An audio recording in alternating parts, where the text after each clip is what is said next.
Was crack created not to hold the black man down, but to keep them out of Action Park? We weren't going to supervise the children, so we had to segregate them. 90 for Chill, the podcast, is happy to bring to you a 5-star offering from ThePoeticCritic, all one word, on letterboxd.com. There's nothing in the world like Action Park. Baby, let me take you to the Action Park. Action Park. The story of Action Park is a true crime story.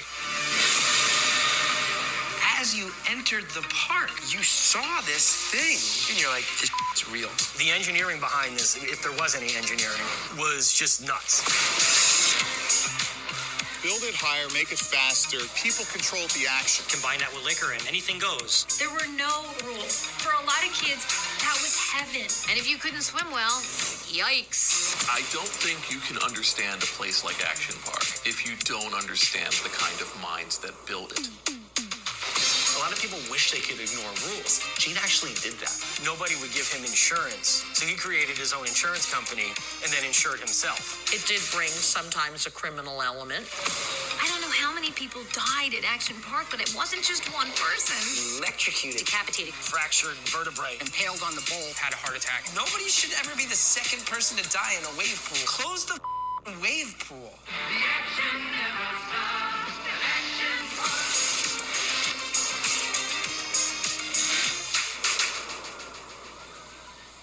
And I've just concluded watching Class Action Park, the HBO Max exclusive documentary about Action Park in New Jersey from late 70s to about 1996, the most dangerous park, amusement park, water park actually, that ever existed. So it's fun. They really do. I think it's really a great experiment in Gen X and how we just really were kind of an ignored generation. It gave us great music in the 90s, my opinion, but otherwise we were just expected to not be in the way of our parents. Greed was good. Coke was probably better. This documentary captures all of that. Now, I probably would have done some editing changes because if you're going to have a upbeat mood about kids essentially dying, you can't really go and just throw the consequences at the end of it. But otherwise, so honestly, I would have gone and thrown that at the beginning. It's 90 minutes, so I think we would get the point. Or we would probably, if we did that, we would probably abandon it. But great narration by John Hodgman. Just the attitude, especially the Jersey sense of it. Just the ultimate display of ignorant white parenting and how as long as you could pay people off, you could get wherever you wanted to, and I fear we're coming back to that in just a few years. Thank you, COVID, and thank you, Donald Trump, for your idiocy encouraging it. Little Hand says it's time to rock and roll. Bring the noise.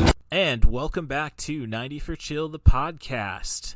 This is your host, Cool Movies Darth is the handle that I'm trying to get over. The best use of it I have so far is my Letterboxd account being CM Darth. Otherwise, just call me Russ Stevens. Been working for 41 years. You know, I had a rough night last night. Just a sudden, I guess, bout of depression, alienation, all that bollocks. You know what? It's just great to have this podcast, and it's great just to have you guys listen and support me and continue to do so, and I think I'll be okay. With that said, give me those 5-star reviews on your podcast apps and those subscriptions. I mean, I can't really be too threatening because I'm so anti-gun that it's not going to be my end.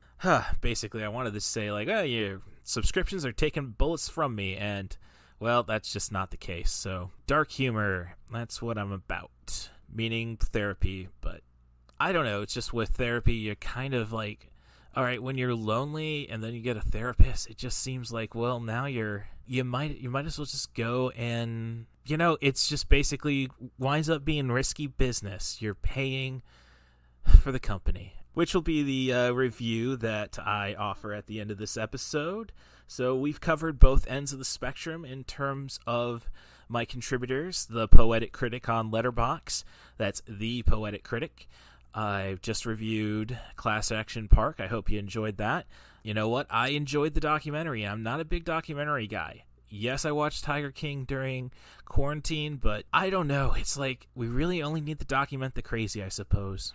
Actually, we really need to document the crazy. This is 2021. But I digress. I also watched Risky Business, a film delivered to me by one Allie from Allie's Accessory Shop on Etsy. I like to call it a trash theater review, but compared to the other two features she offered me, a Hallmark movie and The Reaping, which, oh yeah, let's flash back to the first movie I saw with a relationship that ended with, she's gonna throw all your crap out. Next week, I think I have some leads on a guest. If you want to be that guest, though, you can follow me on Twitter at CatBusRuss, that's at CatBusRuss,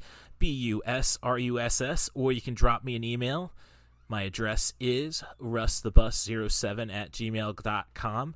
That's RUSSTHEBUS07@gmail.com.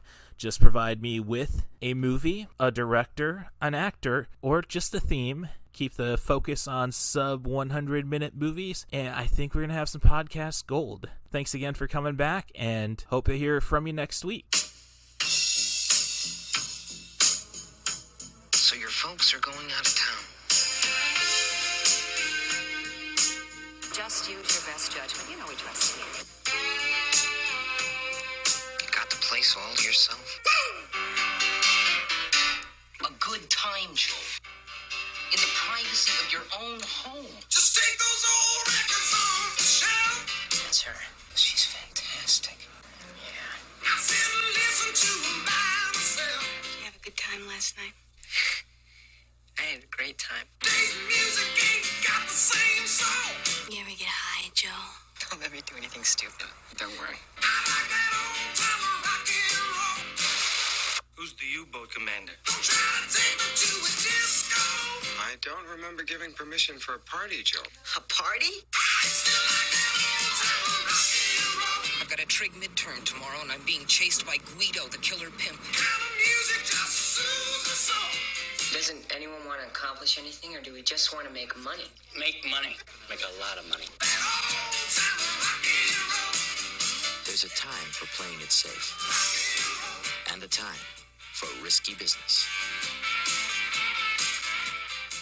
And I've just finished watching Risky Business. Surprisingly, it took me so long to get to. I don't know, it just kind of seemed a little too hip, too 80s for me, I suppose. And in the end, I think Ferris Bueller's Day Off ends up kind of fulfilling the same kind of role as this feature. We lack the nudity, the sex, and cursing, but the same kind of story about just saying what the heck, to quote Tom Cruise's dad in the feature, instead of Curtis Armstrong's what the... It's amusing enough. There's some great moments of direction in like a lot of fantasy realms, or turning everything into a fantasy, especially with Naked Rebecca De Mornay. You know, it really, I think, is as good as background noise as anything. Great soundtrack by Tangerine Dream. They never mess up on that.